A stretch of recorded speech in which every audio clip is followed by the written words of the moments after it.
Hi hello வணக்கம். இது உங்கள் சிவி ஜோன். எல்லாரும் எப்படி இருக்கீங்க? இப்போ பற்றின லைவில் ஒரு சம்பவம் போச்சு. அதாவது கோவா கேங்கில் வந்து ஒரு ஜெஃப்ரி இல்லாமல் 3 பேர், ரயான், ஜாக்லின், சௌந்தர்யா, இவங்க 3 பேர் வந்துட்டு ஒருத்தவங்களை பற்றி பேசிகிட்டு இருக்காங்க. அதாவது யாரெல்லாம் வந்து டாப் 5க்குள்ளே போக போகிறாங்க அப்படின்ற மாதிரி பேசிகிட்டு இருக்காங்க. ஸோ அதில் வந்து ஃபஸ்ட்டு என்ன சொல்கிறாங்கன்னா, ஜாக்லின் வந்துட்டு நீ சீரியஸாக போயிடுவடா அப்படின்னாங்க. ஏம்மா அவர் சீரியஸாக போகணும், ஏன் ஜாலியாக தான் போகட்டுமே அப்படின்னா, இல்லை சீரியஸாக நான் சொல்கிறேன், ரயான் உள்ளே போயிடுவார் அப்படின்ற மாதிரி சொல்கிறாங்க.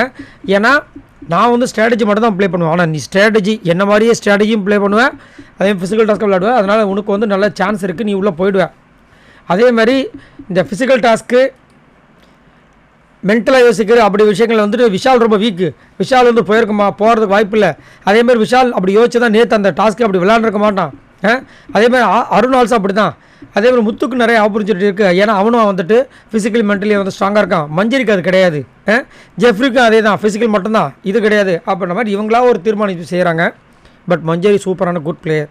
இப்போ சௌந்தர்யா என்ன சொல்கிறேன்னா, அருண் வந்துட்டு ஆக்சுவலி நினச்சிருந்தா நேற்று விளையாடி இருக்கலாம் அப்படின்ற மாதிரி சொல்கிறாங்க. அப்போ சௌந்தர்யா வந்து திரும்ப ஆக்சுவலாக அவனை பற்றி எனக்கு ஃபுல்லாக வந்து என் டீமில் இருக்கும்போது பாதியிலே தெரிஞ்சு போச்சு, அவன் கடைசி வரைக்கும் வந்துட்டு விளையாடுறதுக்கு நினைக்கல அப்படின்னும் போது அவங்க சொல்கிறாங்க, ஜாக்லின் இல்லை அவன் வந்துட்டு ஒரு வாரமும் ஒரு ஸ்டாண்ட் எடுக்கான், நீ நல்லா நோட் பண்ணிப்பார். ஏஞ்சல் வெர்சஸ் டீமனில் நான் வந்து ஹர்ட் பண்ண மாட்டேன்னு சொல்லிட்டு ஒரு ஸ்டாண்ட் எடுத்தான். அது ஒரு பெரிய சர்ச்சையாக போச்சு, ஞாபகம் இருக்கா?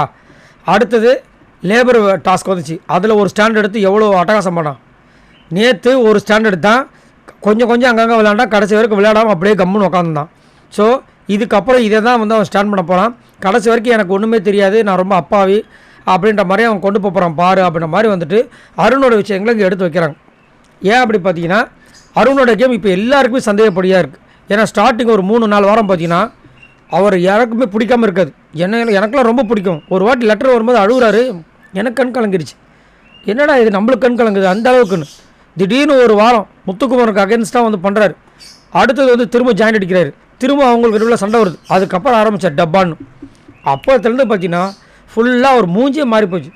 முதல்ல வரும்போது எவ்வளோ க்யூட்டாக இருந்துச்சு, உண்மையை சொல்லப்போனால் அவர் க்யூட்டாக தான் இருந்தார். இப்போ வந்து ஒரு மாதிரி அந்த ஃபேஸே நல்லா இல்லை. சிரித்த முகத்தை பார்த்துட்டு அருணை இப்போ வந்து இந்த மாதிரி முகத்தை பார்க்கும்போது ரொம்ப கஷ்டமாக இருக்குது. ஏன் இப்படி மாறினார், ஒரு கேமுக்காக இப்படி பண்ணுறாரு. அப்போது ஏதோ சம் பிளானிங்கோட தான் வந்திருக்கார் போல இருக்குது. எல்லாருமே ராணாவை சொல்கிறாங்க. ராணா வந்து வரும்போதே ஒரு பிளானிங்கோட வந்திருக்கான், அவன் இப்படி பண்ணுறான் அப்படி பண்ணுறாரு.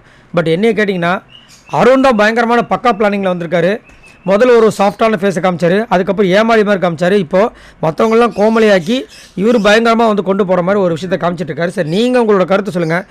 அதே மாதிரி அருணை வந்துட்டு உயிர் தோழனாக இருக்குது விஜய் விஷாலே ஒரு இடத்துல சொன்னார் சூப்பராக, இல்லை அவன் வந்துட்டு கேமில் ஒரு விஷயத்த பண்ணுறான், அது நல்லாவே தெரியுது, அதுக்காக தான் நட்பாக பழகிறேன், நான் தான் வந்துட்டு தவறாக புரிஞ்சுக்கிட்டேன்ற மாதிரி ஒரு விஷயத்த சொல்லி ஃபீல் பண்ணியிருப்பார் அனுஷிதா கிட்டே. ஸோ எல்லாருக்குமே அருணோட கேம் புரிய வருது. ஸோ நீங்கள் உங்களோட கருத்தை சொல்லுங்கள், உங்களுக்கு என்ன தோணுது?